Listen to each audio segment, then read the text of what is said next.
Hey guys, this is Chad here with Dingo Reviews. And this is Jeremy. All right guys, thanks for tuning back in. It's been a little bit since we've been in and done a recording episode here, Jer. So obviously the holidays, we have Thanksgiving coming up. But let's get into our newest review. We're going to talk about Ford versus Ferrari. Yep, that's right. It was recently came out by James Mangold, right? Yeah, James Mangold was the director. Obviously starring Matt Damon as the great Carroll Shelby. Christian Bale plays race driver Ken Miles.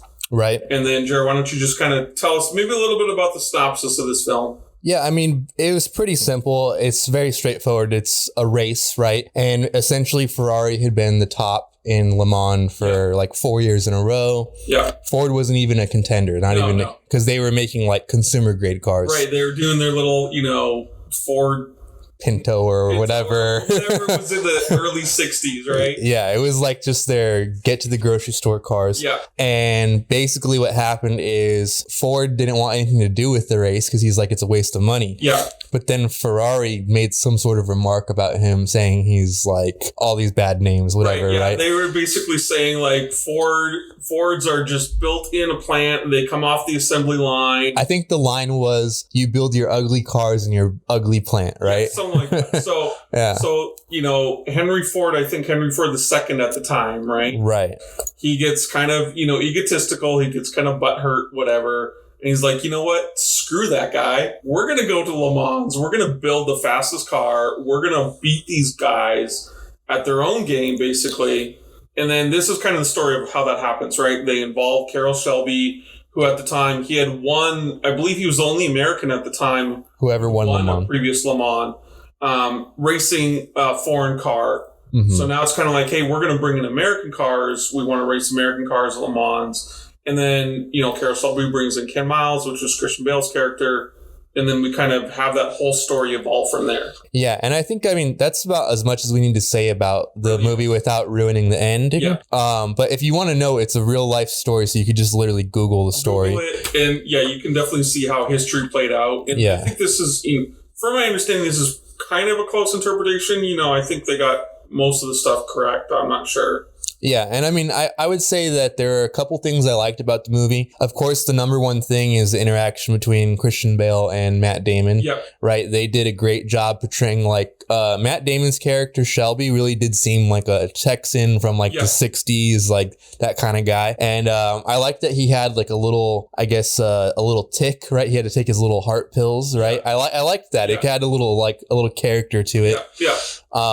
So I enjoyed that. I also liked the interaction between Ken Miles and Mrs. Miles, his wife. Yes. I think she played a really interesting wife. She wasn't that typical 60s housewife. She was kind of hot, but also very supportive. Very supportive. She's like, right. You're going to follow your dreams. Yeah. I liked that story because I think it had a nice, I don't know, there was some nice overtones in it somewhere. It's definitely a movie you could watch with your family. No, definitely a family movie. And, again, one of the things I like to, like you mentioned, the chemistry, the portrayal between Matt Damon's character and Christian Bale's character, I think those two brought a lot together on screen. Mm-hmm. Got two amazing actors. And that's one of my favorite things about the film is just those two actors playing off each other. It's great to watch. But, other than that, I think for me, that was the biggest thing, right? Yeah, it was the two actors, the main actors. I think overall, although I would not by any means say this was a bad film. No, not any means. It was a good film, but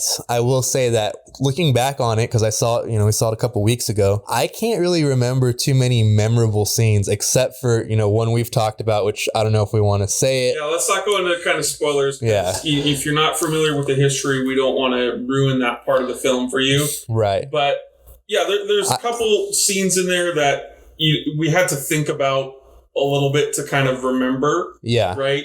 So I guess, and you'll probably be in agreement here with me, Jeremy, it's a great film by all means, right? Mm-hmm. Great acting, great directing by James Mangold, who also did Logan a couple years ago, which we absolutely love. I love that movie. Yep. And as great as it is, it's not a movie that I would watch on repeat. It's not a movie I would come back to again and again. Yeah, I think maybe it might be that we're spoiled with a lot of action and stuff because this is what I can imagine. I imagine that my my grandfather, if he could remember a movie, this is the type of movie he would like, right? Yeah. He would like this. It's kind of like a dry man's man movie. Yeah, absolutely. And it was fun while I was watching it, but like I said, I can't really remember much from it because it's just a race. Right. I think that people who are really going to love this though are people who are into Le Mans.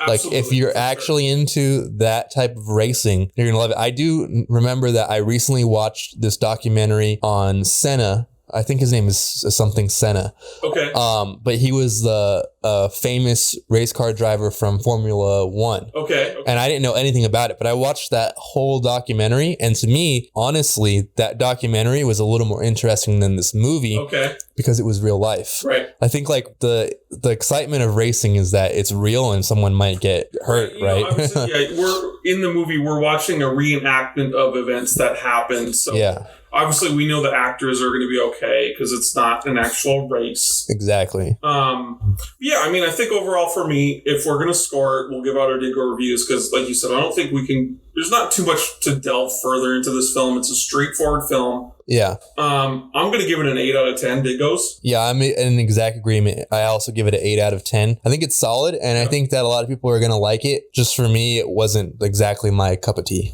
No, for sure. And I think another thing too, you know, as we kind of wind down the year here, I think it's important for some of these smaller films to come out, right? We're so embedded with the Marvel, Star Wars, and all these huge action movies. Yeah. It's nice to have a smaller movie like this where it's just, a straightforward film that's got great acting, great direction. But yeah, like I said, overall, just not something that I would watch on repeat. Definitely. Okay, well, I think that wraps up our review of Ford vs. Ferrari. Don't forget to follow us on social media, give us a like and a comment, and we'll see you on the next one. All right, thanks, guys.